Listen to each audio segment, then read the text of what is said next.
کاگومەر سڵاوت لێبێ و ئەم کاتت باش دەمەوێت لەو پرسیارەوە دەستکە پێوەکەم سەرۆکی پەرلەمانی کوردستان دەڵێت تا ئەو کاتە نەرمێنوێنینی کە شەرعەتی سەرۆکی هەرێم نامێنێت دوای ئەوە دەبێت پەرلەمانی کوردستان بڕیار یەکلاکرەوە بات. ئێوەش لەگەڵەوەدان کە سەرۆکی هەرێم شەرعەتی نەما دوای بڕوار و دوایم حەو ڕۆژە نەرمینانوێن و پەرلەمانی کوردستان بڕیار یەکلاکرەوەی خۆی بدات؟ زۆر سپاس بۆ جەناب و بۆ هاوڕێی بەڕێزم کاک دکتۆر فرسەت و هەموو بینەران و بیسەرانی NRT. بەڕای من نەرمینواندنی پەرلەمان لە شوێن خۆیدا بوو، باش بوو، ینی هەنگاوێکی باشیان نا کە ئەو فرسەتەیان نا بە لایەنە سیاسیەکان، چونکی کاتێک لایەنە سیاسیەکان کاری بڵێن گفتوگۆەکەن لەو لاوە پرۆسەی یاسایی لە پەرلەمانە ئەوەستێ، کاتێک کە پەرلەمان کارەکە سیاسیەکان ئەوەستن. هەمیشەش دایمەن کە سیاسیەکان کاریان کردو ئەو پرۆسی لەناو پەرلەمانایە ڕاگیراوە، ئەمەش حرمەت بووە بۆ ئەو سازانەی کە هەمومان باوەڕمان پێ هەیە. من بش بە حاڵی خۆمی چێکم لەوانم کە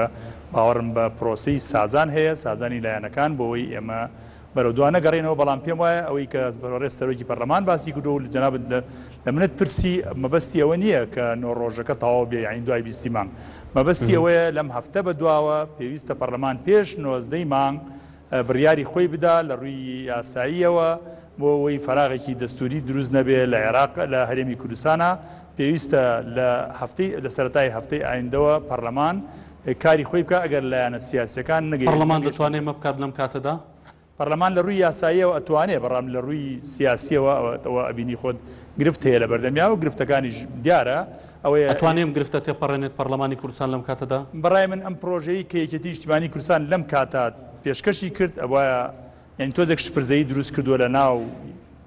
فراکسیۆنی یەکێتی و لە ناو لایەنەکانیشە کاریگەری هەبووە کە ئەمە کاتێکی ناوەختا بوو. ئەوەیە پێش چەند مانگ ئەم پرۆژە پێشکەش کرایە لە ڕووی یاساییەوە من بوورە کاکداری لە ڕووی یاساییەوە پرۆژەی خۆیان پێشکەش کردووە. تۆ ئێستا ئەگەر ئەمەش تەقدیمکەی لە ڕووی یاساییەوە ناتوانین نەخوێندنەوەی یەکەم نە پێشکەشکەی نەخوێندنەوەی یەکەمی بۆ بکەی، لەبەرەوە بەڕێی من لە وەختی زایعە پێشکەشکراوە هیچ سوودێکی نییە و پرۆژەی دکتۆر بەرەم تەقدیمی کردووە. ئەکرێ لە ناو پەرلەمانە لە کاتی گفتوگا سوودی لێ ببینرێت. باش دکتۆر فرسەت ئەم کاتت باش، سڵاوت لێبێ. دەمەوێت ڕایتۆ بزانم لەسەر و لێدوانی سەرۆکی پەرلەمانی کوردستان کە دەڵێت تا ئەو کاتی کە سەرۆکی هەرێم شەرعەتی نامێنێ نەرمی نەنوێنین و دوای بڕوارە نەرمی نانوێنین پەرلەمانی کوردستان دەبێت بڕیاری یەکلاکرەوە بدات. ئایا پەرلەمانی کوردستان دەتوانێت بەم جۆرە مامەڵە بکات؟ دەتوانێت ئەو بڕیار یەکلاکرەوە بدات؟ بەناوی خوای گەورە و میهرەبان، سڵاو بۆ برای بەڕێزم کاک عومەر عینایەت، سڵاو لە جەنابەت، سڵاو لە بینەرانی بەڕێزی تەلەڤیزیۆنەکەتان. ئەم پێم وایە کاک عومەر زۆر باش دەستی پێکرد، یعنی گرینگە ئێستا ئێمە پشومان درێژ بووە و پەرلەمانی کوردستان کارێکی باشی کرد کە ئەم هەفتەیە کە بووەتە هەفتەیەکی گەرم و گوڕی گفتوگۆکان چاڕوانی هێز و لایەنە سیاسیەکانی کرد و پەرلەمان ڕۆڵێکی گەورەی مێژووی لەسەر شانە، چونکە ئێستا کوردستان بە دۆخێکی چارەنووساز تێپەڕ دەبێت لە پاراستنی سلمی ئیجتیماعی، لە پاراستنی سەقامگیری سیاسی، لە پاراستنی یەکڕێزی گەلەکەمان بە تایبەتی لە ئانووساتێکی لەم چەشنەدا کە ئێمە ڕوبەڕووی شەڕێکی گەورەی تیرۆر بووینەتەوە، ڕوبەڕووی قەیرانێکی گەورەی دارایی بووینەتەوە. هاوڵاتیانی کوردستان لە دۆخێکی سەختی ژیان و گوزەران بەڕێ دەکەن و بەڕاستی کوردستان تەحملی هیچ قەیرانێکی تر ناکات، جاچزای ئەم قەیرانە قەیرانی ناوخۆیی و خوا نەخواستە تێکچوونی بارودۆخی ناوخۆ بێ. بۆیە پەرلەمانی کوردستان بە پێی بڕیاری ژمارەیەک ساڵ 2005 بە پێی یاسای ژمارەیەکی ساڵی 1992 کە دەڵێ مەرجعی ئەساسی بڕیاردانە لەسەر پرسە چارەنووسازەکان، دەبێت پەرلەمان لە ئاست و شکۆی ئەم گەورەی خۆی دابێت کە زۆر وریایەنە، زۆر بەدیقەت، زۆر حەکیمانە بڕیار لەسەر پرسێکی چارەنووسی لەم چەشنەدا بدات. بۆیە بە تەسەوڕی من پەرلەمانی کوردستان دەبێت بەشێک بێ لە چارەسەر، قەت نابێ پەرلەمانی کوردستان و سەرۆکایەتی پەرلەمان بۆ یەکلاکردنەوەی ململانەیە لایەنێک لەسەر حسابی لایەنێکی تر. دکتۆرەوەی تا پەرلەمانی کوردستان بەشێ بە لەو چارەسەری کە باست کرد، پەرلەمان ڕۆڵی خۆی گێڕاوە؟ بەڵێ بەتاکید دۆخەکە دۆخێکی نەخوازراوە و هیچ لایەکمان چه هێزە سیاسیەکان، چه فراکسیۆنەکان، چه پەرلەمانی کوردستان لەوانەیە نەیتوانی بێت لە ئاستی پێویست بێت بۆ چارەسەرکردنی ئەم دۆخە. بەڵام ئەوەی ماوە گرنگە، یعنی ئەوەی ماوە گرنگە چەند ڕۆژێکی زۆر چارەنووساز و گرنگمان لە بەردەستە ئەو لایەنەی کە زۆر نیشتیمان پەروەرانە، زۆر بە ئیتیجاهی سازان و لێکنەترازان ڕفتار بکات من پێم وایە ئەم لایەنە لەسەر ئاستی جەماوەری لەسەر ئاستی مێژووی بۆ ئێستا و ئایندا براوە دەبێت ئەو لایەنە بچی بکات لەم کاتەیە من هەر لێرەوە بچی بکات لە سازانە هەموو لایەنەکان پەرلەمانی کوردستان فشار دەست پێ بکەین بۆ ئەوەی هێز و لایەنەکان گفتوگۆکانیان هەر تەنها ڕۆژ نەبێ بە شەو ڕۆژ هەموو لەحزەیەک ئیستیقلالکەن بۆی بگەنە سیغەیەکی مشتەرەک دەشکرێ وەکو ئەوەش کە هەتا بەشێکی کە لە پرۆژەکەی یەکەتیش کە ئێستا بۆتە پرۆژەی یەکەتی هاتووە دەکرێت هەندێک هەنگاوی پەیوەستن بە چاکسازی هەیەن پەیوەستن بە دروستکردنی ئەنجومەنێک ئەمانە مدەی بۆ دابنرێت لە ماوەی ئەو هەندە مانگە لەوانەی ئەو ساڵە لە ماوەی ئەو ساڵە ئەم پرۆسەی تەواو بکرێەوە لە شێوەی اتفاقی سیاسی دابڕێژێ و پەرلەمانی لەگەڵ پرۆژەیەکی نیشتیمانی کوردستانە بەڵێ ئێوە لەگەڵ ئەو پرۆژەیەکی نیشتیمانی کوردستاندان ئەو پرۆژەی کە بەرەم ساڵە سکرتێری ئێمە نەمان گوتووە لەگەڵین ئێمە گوتومانە دەکرێت بکرێتە بنەمایەک بۆ گفتوگۆکردن ئەگینا بە تەکید ئەمە خاڵی گفتوگۆکردنی تێدایە بەڵام ئێمە گوتومانە پێشتر کە گرتو ئیسلامی بە سوپاسەوە هاتن هەنگاوی باشیان نەداوایان کرد غوفەی عملیات دروست بکرێ ئێستا کە یەکێتی نیشتیمانی و کاک دکتۆر بەرهەم هاتوونێتە پێش و دایانەوێ حلێک مەخرەجێک بدۆزینەوە دەستخۆشیان لێ دەکەین ئەگەر کاک عومەر عینایەت هەر برادێکی ئەندامی پەرلەمان هەر کەسێکی تر لە ئاستی باڵای بزوتنەوەی گۆڕان تێڕوانینێکی نوێ لە پێناوی گەیشتن بە چارەسەر پێشکەش بکەیمە پێشوازی لێ دەکەین لەلای خۆمانەوە ئێمە فشاری خۆمان دەکەین هەنگاومان ناوە بۆ ئەوەی بتوانین لێک نزیک بوونەوە دروست بکەین ئەو مەخاوفانەی کە لە دوورەوە لە ڕێگای ئەعلام بۆ یەکترمان دروست کردووە داوامان کردووە داواش دەکەین لێرەوە ئەم زمانە زبرەی ئەعلام ڕابگیرێ تۆڕەکانی فەیسبوک و ئەو تۆڕە کۆمەڵایەتیەکان بە ئاستی بەرپرسیارانە ئەمانە هەموو خەڵکی کوردستانن دەبێ یەکتر بریندار نەکەین کەشێکی لەبار بۆ دانووسانەکان بڕەخسێنین بۆ ئەوەی بتوانین ئەم دۆخە سەختە تێپەڕێنین چونکە هەنگاوی گەورە چاوەڕوانی میلەتەکەمان دەکەن لەسەر ئاستی ناوخۆ لەسەر ئاستی دەرەوە بۆیە من بە جۆرێک لە گەشتبینیەوە دەڕوانمە دۆخەکە ئینشاڵڵە دەتوانین بگەینە سازان و ئینشاڵڵە دۆخەکە ناگاتە لێکترازان و نەسازان چونکە بەڕاستی قۆناغێکی چارە نووساز تێپەڕ دەبێت دەگەڕێم وڵات کاک عومەر دکتۆر فرسەت داماژی بۆ کردوتی پێچەوانی بۆ چوونی تۆ تی پرۆژەکەی بەرەم ساڵحوێکەتی نیشتیمانی کوردستان مەخرەجێکە بۆ چارەسەرکردن و بۆ گەیشتنە ڕێکەوتن لەم کاتەدا تۆ بۆ پێت وایە لەم کاتەیە ئەم پرۆژەی بەرەم ساڵحوێکەتی نیشتیمانی کوردستان دۆخەکەی ئاڵۆستر و شلۆختر کرد بەڵێ من لە ڕووی یاساییەوە باسم کرد لە ڕووی یاساییەوە یاین تاوەکو تا 19 مانگ ناتوانین ئەم پرۆژەیە بهێنە ناو هۆڵی پەرلەمان چکە پێویستە ئەگەر بشێندێ و پێشکەشیش بکرێ دا ئەندام پەرلەمان تەقدیمی کە ئەو بیرۆکەیە کە بکرێ خوێندنەوەی یەکەمی بۆ بکرێ دوای بدرێ بەریژنەی یاسایی خوێندنەوەی دووەمی بۆ بکە کەواتە ئەمە لە ڕووی یاساییەوە مستحیلە بەڕێی من ناکرێ بەڵام ئەکرێ ئەم پرۆژەیە کە جەنابی دوکە بەرەم تەقدیمی کردووە لە کاتی گفتوگۆ لە ناو هۆڵی پەرلەمانە سوودی لێ بێنێ من ئەوە بیرۆکەی من ئەوەیە و بۆیە ئەڵەم شپرزەی پێوە دیارە ئێستا یەکێتی نیشتیمانی کوردستان ئەڵێ ئەوە ئێمە پەسەندمان کرد و پرۆژەی ئێمەیە بۆ یاسای سەرۆکایەتی هەرێم و لەولاوەشەوە پرۆژەیەکی کە لەلایەن چوار لایەنیکەوە تەقدیم کراوە بڵێن خوێندنەوەی یەکەمی بۆ کراوە و راپۆرتی لیژنەی یاسایەکی لەسەر ئامادەکراوە ئەمە گرفتەکە لێرە ئەمە دروستیەکە بەڵام بە هیچ شێوەیە ناتوانێت ئەو پرۆژەی جەنابی تۆر بەرەم تەقدیمی کردووە بکرێتە بنەما بۆ گفتوگۆکردن بۆ لەناو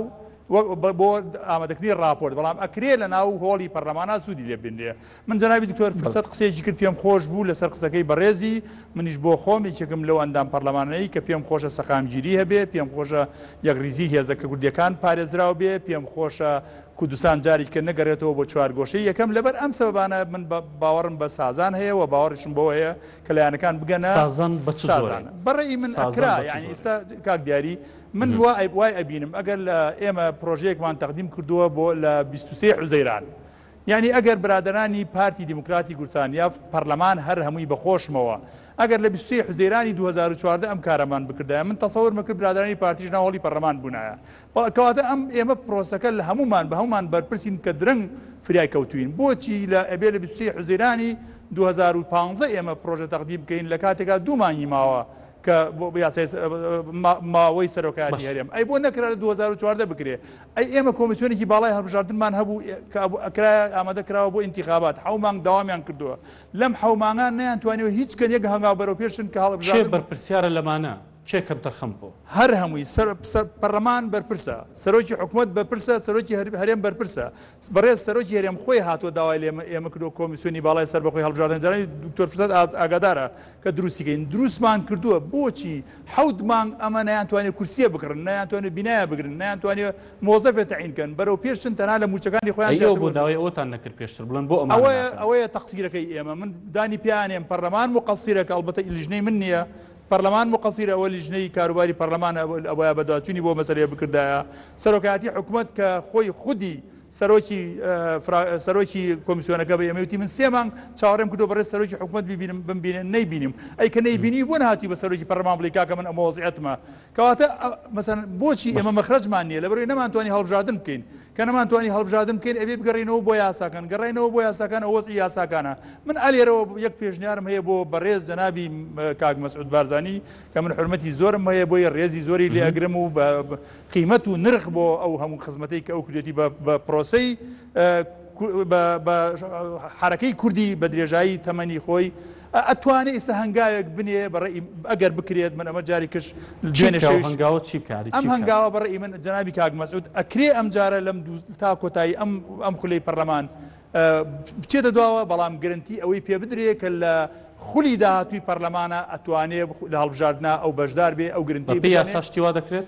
بەڵێ بۆ ناکرێت زۆر بە واضحی ئەکرێت لە هەمواری ئەو یاساکەی کاتی دەستورە ئەمە بچەسپێنرێ بۆ بەڕێز مەسعود بارزانی بڵێن هەر کەسێک لە کوردستانە مافی هەیە ئەگەر لەوە پێشیش کاندید بوو بێ یا سەرۆکی هەرێم بوو بێ بۆی هەیە جارێکی تەرشیحکاتەوە ئەمە پێشنیارێکی تازەیە من پێم خۆشە برادرانی پارتی تاوتوی بکەن و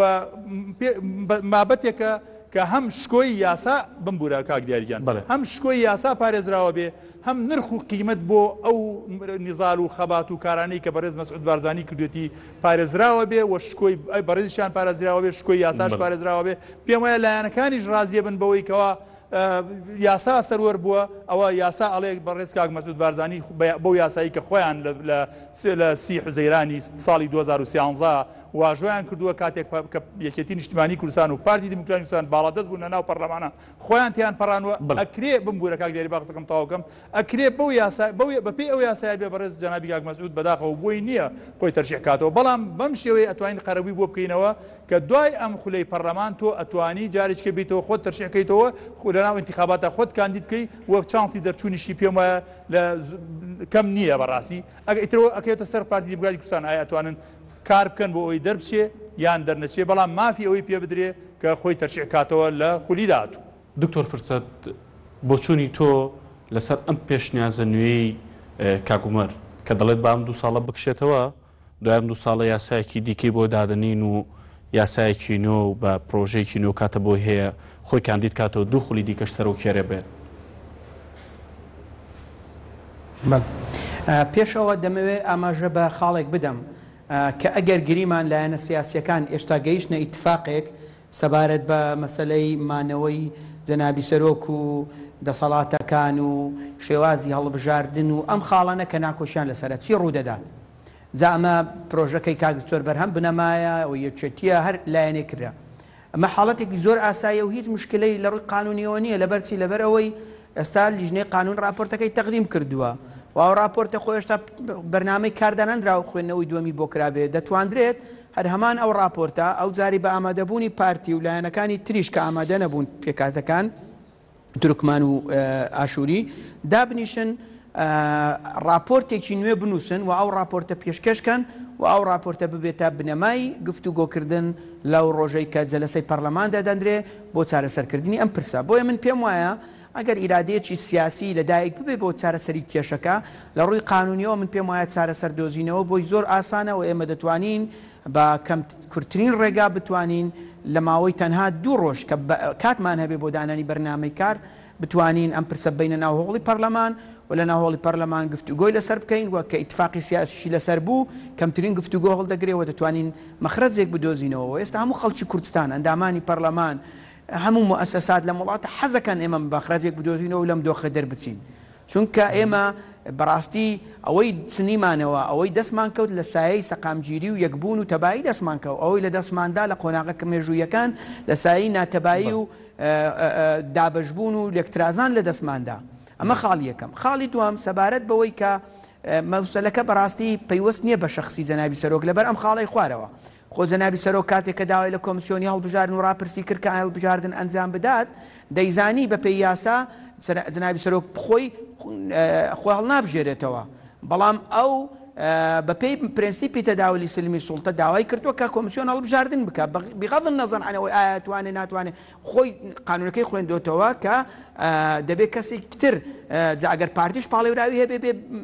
کاندید ببێت بەڵام ئەو داوای لە کۆمسیۆن کردووە ئێستا پرسەکە ئەوە نییە کە چۆن مەخرەجێک بۆ کاک مەسعود چۆن ئێمە دەربچین لە ڕووی قانونیەوە لەم مەخرەجە تۆ ناتوانانی هەڵبژاردن بکەیت و ئێمە لە پارتی جارێ ناتوانێتە سەر ئەوەی و معارزین لەوەی کە سەرۆک لە ناو پەرلەمان هەڵبژێردرێ لایەنەکانی تر نایەنێت لە ناو خەڵک هەڵبژێردرێ خۆ دەبێ ئەگەر مەرحەلەی ئینتقالیشی ناو لێ بنێ وەکو لە پرۆژەکە کاک بەرهەم هاتووە دەبێت و مەخرەجێکی موقەت بدۆزیەوە لێ دەرچی ئێمە دەڵێن تا ئەم مەرحەلە ئینتقالی ئەم 2 ساڵە جەنابی سەرۆک بەردەوامە بێ ئینجا ئێمە ئەم پرسە لە دەستور چارەسەرەکەین ئەم پرسە بە یاسا تعدیلەکەین و ئێستا لە ناو پەرلەمان دەین لەسەری ڕێکەکەوین بەڵام دەبێ خۆشتێک ببێتە بنەما بەڵام ئەوەندەی تا ئێستا لە خیتابی ڕسمی ڕێزان لە بزوتنەوەی گۆڕان هاتووە چەند جوملەیەکی محەددە و حتا ئەوەی کە کاک عمەریش دەیڵێ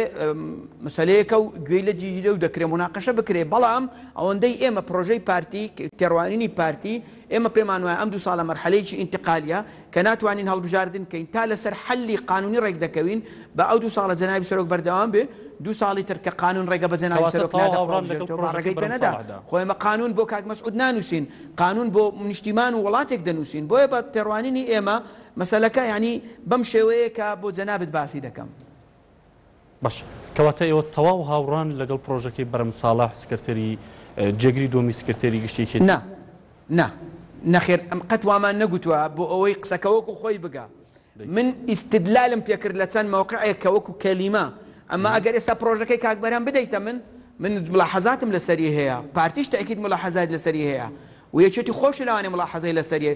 بەڵام تۆ ئێستا ئێمە قانونێک دەنووسین خۆ دەبێت شتێک بکەینە بنەما لەوانەیە لە نەتیجەدا هەموو ئەوە گۆڕانکاری بەسەردابێ بەڵام ئێمە کێشەی ئەومان نەبووە هاوڕێکانمان پێشتر پرۆژیان پێشکەشکردو ئێمە پێمان وا بۆ ئەو نابێت بیتە بنەما ئێستا کە پرۆژەیەکی نوێمان قبول کردە دەبێتە بنەما بالایەنەکانش لەسەر ئەو خەتە بێنە پێش لەگەڵمان دەکەینە بنەما تەطویری پێ دەکەین خاڵەکان لەسەری معالەجە دەکەین دەگەینە نەتیجە بۆیە بە تەسەوڕی من ئەگەر ئەو ڕۆژ ئێستاکە کۆبوونەوەی سەرکردایەتی چێتیە کە مبارەکەی خۆتوەکەیان کرد و کرایە بنەما هاوڕەکانیشمان لە بزوتنەوەی گۆڕان هیوادارین بێنە پێش دێین ئەو کاتی سەقفی کۆبوونەوە دەکرێت بکرێتە 3 قۆڵی 4 قۆڵی 5 قۆڵی دابنیشین کامە خاڵ ناکۆچین لەگەڵی تطویری پێ بکەین و ئەو وەرەقەی دەگەین پێکەوە لەگەڵی ئەگەینە ئیتفاق بدەینە پەرلەمانی کوردستان بڵێن لە راپۆرتی خۆتان وەکو لیژنەی یاسایی جێگای بکەنەوە پێشکەشی پەرلەمانی بکەن و بۆ ئەوەی ئێمە لەم قەیرانە دەربچین کاک عومەر ئێوە ئامادەن بێنە پێش بۆ ئەوەی شتێ بکەن بە بنەما و ئەم بابەتە چارەسەرکەن وەک کاک فرسەت دەڵێت کاک دیاری من پێم وایە جەنابی کاک دۆ فرسەت بە سەهولە پێشنیارەسەکەی من تێگەیشت مەبەستم جەنابی کاک مەسعود نییە بە شخصی ناوی بیهێندێ لە ناو پرۆژەکە مەبەستم ئەوە بوو لە دەستورە جێگای بکەینەوە لە دوای ئەم خولەی پەرلەمانەوە تەوان دەستور کۆتایی تێدە ئینشاڵا لەم 2 ساڵە دەستور ئەکمەل لەدایکە بێ هەموو کەس مافی ئەوەی هەبێ ئەگەر پێشتر سەرۆکی هەرێم بوو بێ یا سەرۆکی هەرێم نەبوو بێ مافی ئەوەی هەبێ کە جارێکە خۆی تەرشیح کاتەوە مەبەستی سەرەکی من ئەوە بوو لە قسەکەم یعنی ئەگەر ئەم 2 ساڵە بەڕێز کاک مەسعود بە شکۆوە بە خۆی داوا بکات بڵێ ئەوە من تر کۆتاییم پیاتەوە پێی یاساش تەمەن جەنابی کاک دکتۆر فرسەت خۆشی باسی کرد بە پێی یاسای تر مافی نییە بڵێ من ئەکشێمەوە بەڵام ئەو حەقەی پێ بدرێ و بە هەموو هاوڵەتی کوردستان بدرێ ئەوانەی کە تەمەنیان سەر 40 ساڵە بە پێی یاساکە کاڵەیە بێت سەرۆکی هەرێم لە 40 ساڵ بەرەو ژوور بێ ئەو مافەی هەبێ لە زمنی ئەوانەشا بەڕێز جەنابی کاک مەسعود مەقسەد بۆیە بۆ هەموو هاوڵەتی کوردستان گەرممە بکات ئیجازەکە بۆ بارزانی بەڵێ گەرممە بکات گەرممە گرنگیەکە بەڕێی من گرنگە ئیتر بەم تا ئەم لەحزەیە بە پێی ئەو زانیارێنی ئێمە هەمانە پۆستی سەرۆکی هەرێم بۆ برادرانی پارتیە ئەتکرێ کەسێکە لە ناو پارتی دیموکراتی کوردستانە خۆی تەرشیحکا بۆ ئەم 2 ساڵە ویلایەتی سەرۆکی هەرێم وەرگرێ دوای ئەوە هەموو هاوڵاتیەک بۆی هەیە کە خۆی تەرشیحکا ئەگەر ئەو پێشنیارێ من قبول بکرێ لە دەستوریشا بچەسپێنرێت دەستور وادامرێ کە پێشتر سەرۆکایەتی هەرێم ئەو ماوانەی کە بینیوێتی بڵێن حساب نەبێ لەسەری لەو حاڵەدا من ناڵێم ناو بێنرێ مەبەستم ناوێنانی بەڕێز جەنابی کاک مەسعود نییە هەموو هاوڵاتیەک ئەوە یەکیان دووەمیش من وەڵامیشکەی بەڕێز جەنابی دکتۆر فرسەت ئەدەمەوە کە باسی لەوەی کرد راپۆرتەکە ئەوەی لیژنەی یاسایی کۆتایی هاتووە نێراوە بۆ سەرۆکایەتی و نەبووە بە عورفیش راپۆرتێک ببرێتە لای سەرۆکایەتی و جارێکە بگەڕێنەوە بۆ لیژنەکە لەبەر ئەوە من وتم ئەکرێ سوود لە پرۆژەکەی دکتۆر بەرهەم وەربگیرێ لە ناو هۆڵی پەرلەمانە و جەنابی دکتۆر فرسەتیش خۆی پیاوێکی بەڕێزە و کەشێکی شارەزایە ئەزانێت لە ناو هۆڵی پەرلەمانە زۆر دەستکاری یاساکانمان کردووە و ئەو یاسای بە راپۆرتێکەوە هاتۆ لای ئێمە کە بچۆتە دەرەوە هیچی لەوە نەچۆکە لە راپۆرتەکە هاتووە زۆریشمان لێ گۆڕیوە ئەتوانین لەوێ بیگۆڕین سوود لەوەی بەڕێز دکتۆر بەرهەمیش وەربگرین بەڵام ئەوەی شپرزەیەکی دروست کردووە من دڵنیا دەکەمەوە کە ئێستا فراکسیۆنی یەکێتی لە پەرلەمانی کوردستان ئەڵێن ئێمە پرۆژەکەی خۆمان ئەو پرۆژەیە کە تەقدیممان کردووە ئەوە پرۆژەی ئێمەیە بەڵام لە دەرەوە یەکێتی نیشتیمانی کوردستان وا کۆبوونەوەکە ئەڵێ پرۆژەکەی بەڕێز دکتۆر بەرهەمان پەسەند کردووە کەواتە ئەمە چەنی بەچەند یعنی ئایا ئەم پرۆژەی ئێمە ئەوە لا ئەبرێکە تەقدیم کراوە ئەمە ئێندێتە شوێنی ئەمەش بۆ خۆی جۆرە شپرزەی دروست کردووە و برادرانی پێی زانیاری ئێمە برادرانی یەکگرتووی ئیسلامیش خەریکن تاوتوی ئەو پرۆژەی ئەکەن و پارتیش هەندێک لە پرۆژەکان لەلا پەسەندە و سەرنجان لەسەری هەیە و برزوتنەوەی گۆڕانیش سوورە لەسەر ئەو پرۆژێکی خۆی تەقدیمی کردووە کۆمەڵی ئیسلامی سوورە لەسەر ئەو پرۆژێکی خۆی تەقدیمی کردووە کەواتە ئەمە تۆزێک پشبرزەیی بە پرۆژەکەەوە و بە مووقف هەڵوێستی پەرلەمانەوە دروستەکەەوە هەڵوێستی لایەنە سیاسەکانش. بەڵێ زۆر سپاس بۆ مەڕینایەت ئەندامی پەرلەمانی کوردستان لە فراکسیۆنی گۆڕان لە سوودەکانمان لە شاری سلێمانی هەروە دکتۆر فرسەت سۆفی ئەندامی پەرلەمانی کوردستان لە فراکسیۆنی پارتی لە شاری هەولێرەوە